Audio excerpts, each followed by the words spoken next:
तो किसी भी वस्तु का उत्पादन निम्नलिखित 5 साधनों पर निर्भर करता है: भूमि, श्रम, पूंजी, संगठन और साहस। यानी X is the factor of A, B, C and D। X यहाँ पर उत्पादन है और A, B, C, D उत्पत्ति के साधन हैं। यानी जब भी किसी फर्म को उत्पादन की आवश्यकता होती है या जब भी कोई फर्म उत्पादन करती है तो उसे 5 साधनों की आवश्यकता होती है। उत्पादन शुरू करने के लिए सबसे पहले फर्म को भूमि की आवश्यकता होती है, जहाँ पर वो अपनी मशीनरीज़ और अपना कारखाना फिट करती है। उसके लिए पूंजी की आवश्यकता होती है, जिनसे मशीनरी खरीदी जाती है। और फिर श्रम की आवश्यकता होती है, संगठन की आवश्यकता होती है और साहस की आवश्यकता होती है। इन 5 साधनों के आधार पर ही उत्पादन किया जाता है। उत्पादन फलन की मान्यताएं क्या हैं? उत्पत्ति के साधन अल्पकाल में परिवर्तित नहीं होते हैं। अल्पकाल से मतलब है शॉर्ट टर्म में।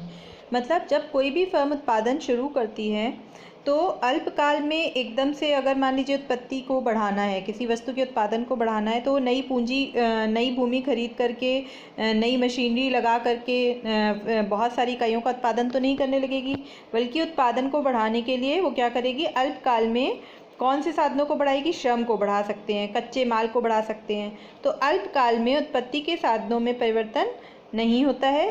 दीर्घकाल में साधन परिवर्तनशील होते हैं।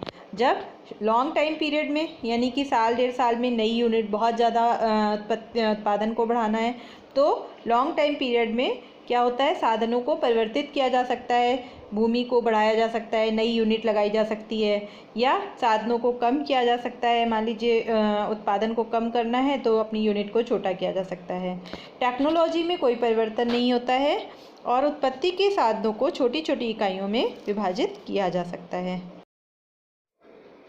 उत्पादन फलन के 2 कारक होते हैं। पहला स्थिर कारक, दूसरा परिवर्तित कारक। स्थिर कारक जैसे कि भूमि, जिसमें अल्पकाल में परिवर्तन नहीं किया जा सकता है। मान लीजिए उत्पादन की इकाइयों को बढ़ाना है तो हम नई भूमि नहीं खरीदते हैं, तुरंत से नई फर्म नहीं स्थापित करते हैं, तो भूमि स्थिर कारक है जिसमें अल्पकाल में परिवर्तन नहीं किया जा सकता है। परिवर्तित कारक वो होते हैं जिन्हें अल्पकाल में हम परिवर्तित कर सकते हैं। उत्पादन को बढ़ाने के लिए श्रम की इकाइयों को बढ़ाया जा सकता है और उत्पादन को कम करने के लिए श्रम की इकाइयों को कम किया जा सकता है।